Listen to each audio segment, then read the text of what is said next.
Hi, we're here with Tiffany. Her organization is the benefactor of our 50/50 tonight. Safe Harbors of the Finger Lakes encompasses a whole bunch of things, including dealing with victims of sexual violence, domestic violence, child abuse, human trafficking, and they serve the Ontario, Seneca, and Yates counties. How are we doing tonight? I'm good. How are you? Doing very well. I would imagine that the type of services that you provide at this point are probably more important today than ever before.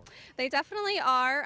COVID definitely kind of made things in the home for people much more challenging. So we're definitely seeing an increase in callers and that kind of stuff as far as services being requested goes. I follow a lot of this myself, and they said that was one of the byproducts of the lockdown is now you had people who were not in safe situations that were pretty much stuck in those situations. Yes, we definitely did. But we're happy to be a resource for them and help them get to safety and whatever that looks different for everyone. How do these people find you? Is it the person themselves, or is it often someone in their life who cares about them that says, I know somebody, what can we do?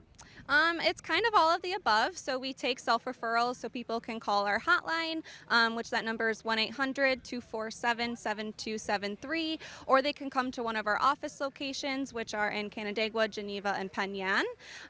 Or we take referrals from other agencies as well. So sometimes like a counselor connects people to us, the schools even, Department of Social Services, any of the agencies. Sometimes hospitals too, right? Yes, hospitals as well, law enforcement, really anybody can connect someone to us. So as a case manager, this has to be an ultra tough job from an emotional standpoint because you learn a lot about these people really fast, and I can imagine there's sometimes it must just rip your heart out.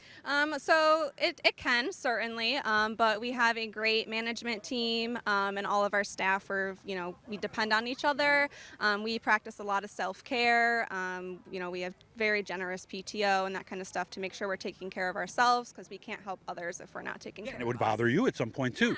Yeah, so we have a really great support system, and the way we're structured is very supportive and helpful. Now, I know you usually watch this at home, you say on TV. Somebody else might be watching right now who might be thinking, gee, I don't know if I should call them. What advice would you have for them if they're even, because I would imagine even if they're thinking about it, they probably should get a hold of someone. Yeah, so I would say that probably the biggest misunderstanding of our services is that there's no requirement.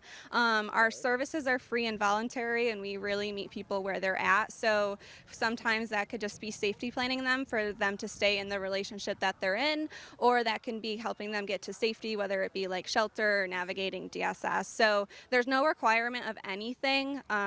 We can just lend a listening ear if that's all that's needed. And sometimes that might be all that is needed. Absolutely. You want to find them on the web, shflny.org. And what was that 800 number again?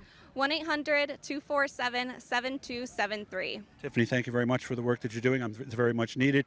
And it's one of those things I'm sure a lot of people couldn't do what you do. So double thanks for you on everything you do. Yes, thank you for having us. Hopefully we'll do a nice job for you tonight. Enjoy the races. Thank you, you too.